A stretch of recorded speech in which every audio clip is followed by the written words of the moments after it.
ఎవరైనా ఇదొక ఇది ఇది ఒక సూచన కార్యకర్తలకు. ఈరోజు కాంగ్రెస్ పార్టీ నిన్న రేవంత్ రెడ్డి గారు కూడా చెప్పారు, ప్రతి పార్టీలో కూడా అంశాలు ఉంటాయి, చెవులో చెప్పాల్సిన అంశం ఉంటుంది, మైక్లో చెప్పాల్సిన అవసరం ఉంటుంది. మైక్లో మాట్లాడాల్సింది పాజిటివ్ లైన్స్ మాట్లాడాలి. ఏదైనా అంశం ఉంటే నాలుగు గోడల మధ్యన ముఖ్యమంత్రి గారు, పిసిసి ప్రెసిడెంట్ గారు, మంత్రులు మాట్లాడుకొని సమస్యలు పరిష్కారం చేసుకోవాలి. కానీ పార్టీని నిర్వీర్యం చేసే విధంగా ఎవరు తీసుకున్నా చర్యలు ఉంటాయి.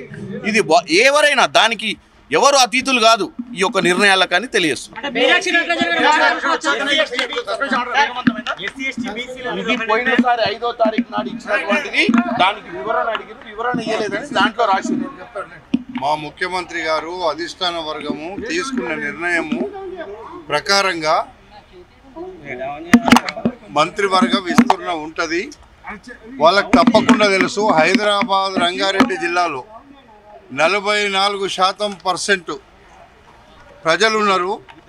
ఈ రాష్ట్రంలో సగభాగం ఉన్న హైదరాబాద్ రంగారెడ్డిలో గతంలో 6 మంది ఉన్నారు.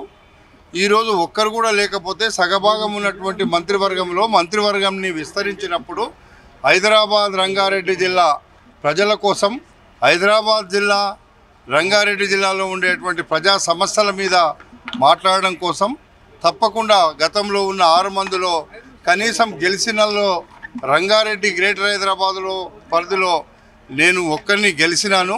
కాబట్టి తప్పకుండా నాకు మంత్రివర్గంలో ప్రాధాన్యత ఇస్తుంది మా అధిష్టాన వర్గం అని మాత్రం చెప్పిన. నేను ఒకవేళ ఎక్కడైనా సామాజిక వర్గాలకు నిజంగానే న్యాయం జరుగుతలేదు అనుకుంటే అప్పుడు తప్పకుండా జిల్లాకు అన్యాయం చేయొద్దు.